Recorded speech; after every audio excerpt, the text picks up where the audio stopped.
Quantas pessoas são capazes de esconder um monstro por trás de um sorriso? E se o maior perigo nunca tivesse a aparência que você imaginou? Durante anos, homens e mulheres aparentemente comuns viveram entre vizinhos, amigos e familiares, até que a verdade veio à tona. Crimes brutais, mentes perturbadoras, investigações, pistas, segredos e decisões que mudaram vidas para sempre. Nessa série você vai conhecer a história de assassinos reais, entender como eles agiam, o que motivava seus crimes e como conseguiam enganar tantas pessoas. Mas existe uma pergunta que nunca deixa de assustar.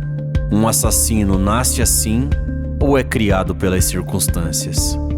Prepare-se para mergulhar em casos reais que desafiam a lógica, revelam o lado mais sombrio da mente humana e mostram que o verdadeiro terror pode estar muito mais perto do que imaginamos. Seja bem-vindo à série Assassinos.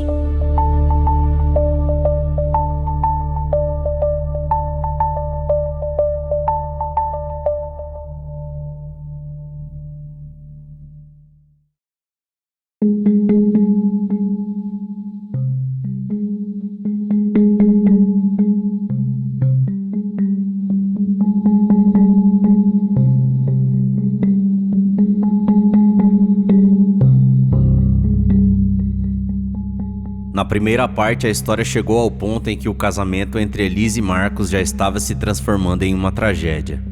Vimos a descoberta da traição, a discussão dentro da cobertura, o disparo, o esquartejamento e a saída de Elise do prédio com as 3 malas em uma manhã que parecia comum para quem observava de fora. Agora, a partir deste ponto, o caso deixa de ser um mistério doméstico e se transforma em uma investigação nacional. E é aqui que a polícia começa a juntar as peças, que a imprensa descobre quem era o homem encontrado em pedaços na mata e que Elise Matsunaga passa de esposa de um executivo milionário a principal suspeita de um dos crimes mais brutais da década. Nessa segunda parte, vamos acompanhar a descoberta do corpo, a pressão da investigação, a confissão, o julgamento e o que aconteceu com Elise depois da condenação.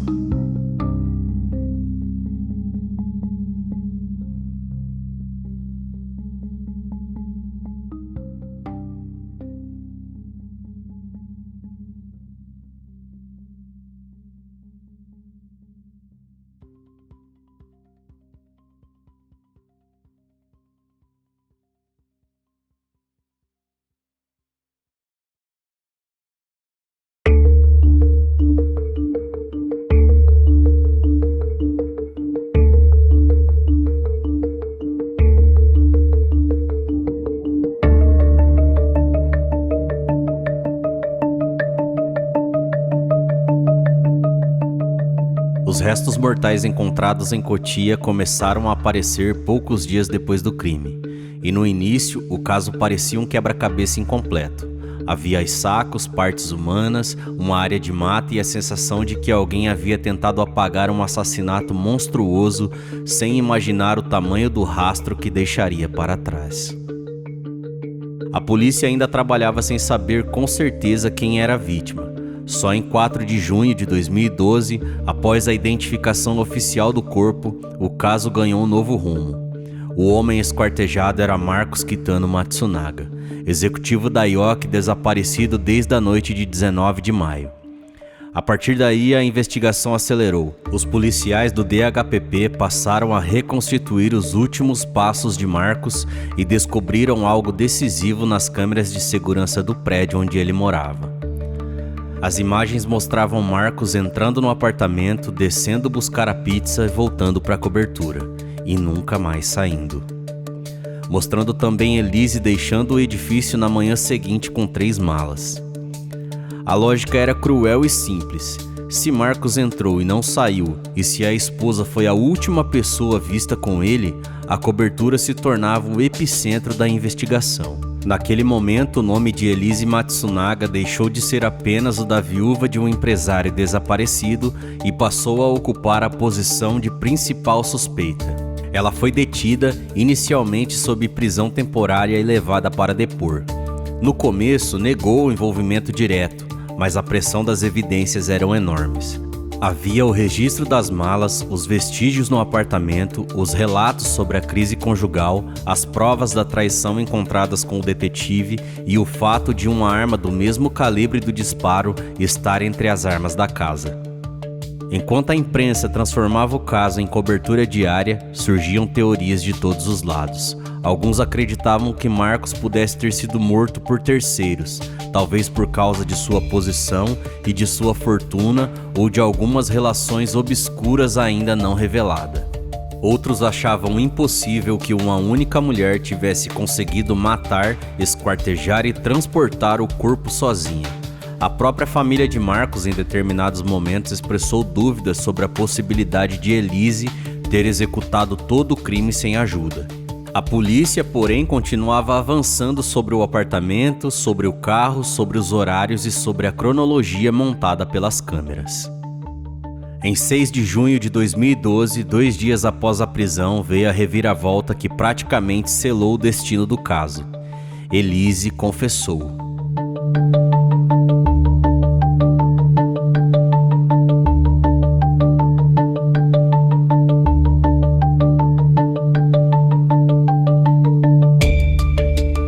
Em depoimento ao DHPP, ela admitiu ter matado o marido e descreveu a dinâmica do crime.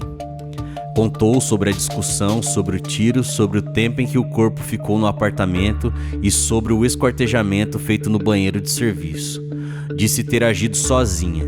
No dia seguinte, em 7 de junho, a polícia realizou a reconstituição do crime, acompanhada por Elise, e concluiu que a versão apresentada por ela era compatível com a cena, reforçando a tese de autoria individual.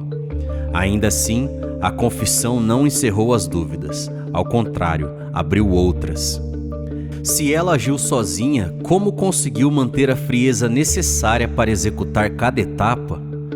Quanto daquele crime foi impulso e quanto foi calculado? E, sobretudo, até que ponto a descoberta da traição explica uma violência tão extrema?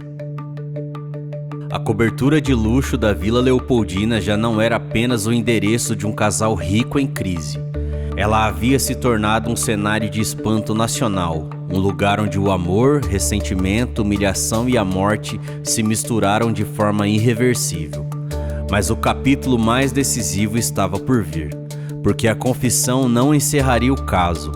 Ela apenas prepararia o palco para um julgamento em que o Brasil inteiro voltaria a ouvir em detalhes o que aconteceu naquela noite e tentaria responder a pergunta que continuava ecoando. Elise era apenas uma mulher levada ao limite ou a autora fria de um crime monstruoso?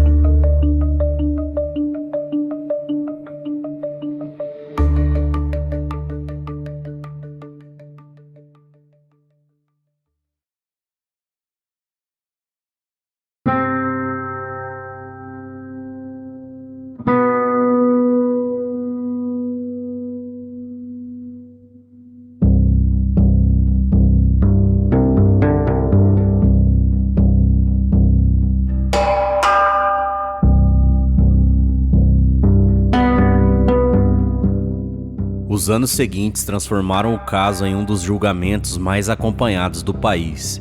Elise Matsunaga permaneceu presa e em novembro de 2016, mais de 4 anos após o crime, começou a ser julgada no Fórum Criminal da Barra Funda, em São Paulo. O júri popular arrastou-se por dias, trazendo de volta tudo aquilo que o tempo não havia apagado. As imagens das câmeras, a cronologia do assassinato, a discussão sobre a traição, o passado de Elise, a personalidade de Marcos, a dinâmica do casamento e, principalmente, os detalhes do homicídio e da ocultação de cadáver. A acusação sustentou que Elise matou o marido e esquartejou o corpo de forma consciente, assumindo depois o controle da cena do crime e do descarte dos restos mortais. A defesa, por outro lado, tentou apresentar uma mulher pressionada, humilhada, emocionalmente esmagada por um relacionamento tóxico e levada ao colapso depois de descobrir a traição e ouvir ameaças de perder a filha. No centro do tribunal, havia muito mais do que uma disputa jurídica. Havia um confronto entre narrativas. De um lado, a frieza do ato, do outro, a tentativa de contextualizar a explosão de violência dentro de uma relação marcada por assimetria, desprezo e controle. Elise foi interrogada, falou da filha, do casamento, do arrependimento e da dor que dizia carregar. Mas por mais que as versões tentassem reorganizar os fatos, nada era capaz de apagar a brutalidade concreta do que havia acontecido entre 19 e 20 de maio de 2012. Ao final do julgamento, em 5 de dezembro de 2016, veio a sentença. Elise Matsunaga foi condenada a 19 anos e 11 meses de prisão por homicídio qualificado e por destruição e ocultação de cadáver. Anos depois, a pena seria reduzida para 16 anos e 3 meses, e com o passar do tempo ela obteve progressão de regime. Em 2019, foi para o semiaberto e em 2022 recebeu a liberdade condicional. Mas embora o processo judicial tenha avançado, o caso nunca deixou de provocar incômodo.